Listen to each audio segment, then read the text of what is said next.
Research Award po for tomato based po doon sa ating nakita sa field kanina. Oh, 1, 2, 3, sino? So sabi mo dito, alay. Dito is west. Doon, kaneko. Sino po? Ngayon mga ka-agri, pupunta tayo sa kamatis naman ng Kaneko Seeds. Ito naman ang Kaneko Seeds, ang kanilang Tomato Ranger F1. Ayan. Mayroon siyang maturity na 85 to 90 days.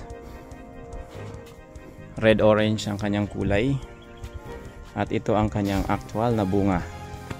Ayan. Malalaki ang kanyang bunga, guys.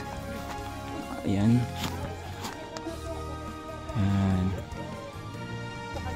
Ito naman ang Scarlet F1 na kamatis ng East-West.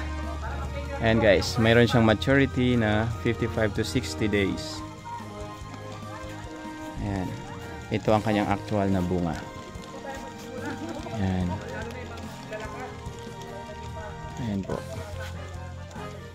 Malaki rin ang kanyang bunga.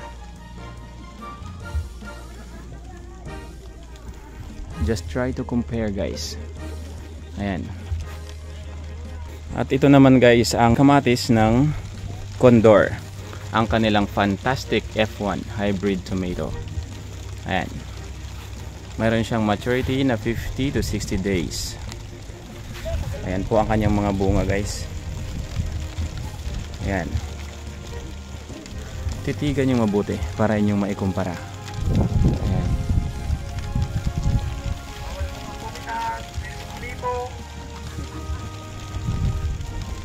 Ayan guys. At syempre pupunta tayo sa Ramgo.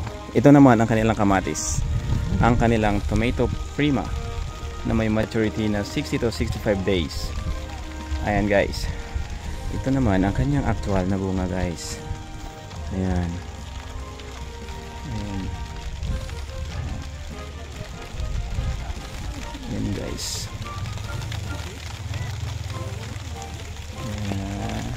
At pupunta tayo ngayon guys sa Green Seeds Company.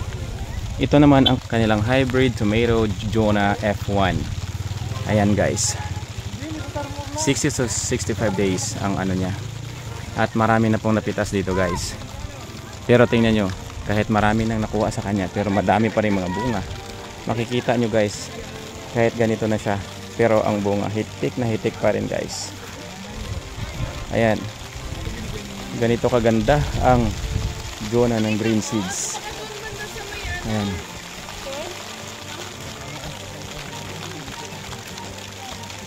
Ilang beses na po itong nakuhaan guys. Ito kung makikita nyo, patay na ang puno pero ang bunga guys andyan pa rin. Kitang kita ang kulay at ang hitik na bunga guys. Yan ang hybrid tomato Jonah F1 ng Green Seeds. Ayan. Ah, grabe kapal ng laman kaya pala oh. Grabe. Yan ang Jonah F1 guys. Kaya bagay talaga siya sa pambiyahe. Ang kapal ng laman. Sana. Ito guys, tingnan nyo kung gaano kakapal ng balat niya, balat ng laman niya guys. Oh. Yan. Ito yung kamatis ng Green Seeds na Jonah F1. Kung pangbiyahe lang, ito talaga ang nababagay kasi hindi agad-agad nabubugbog.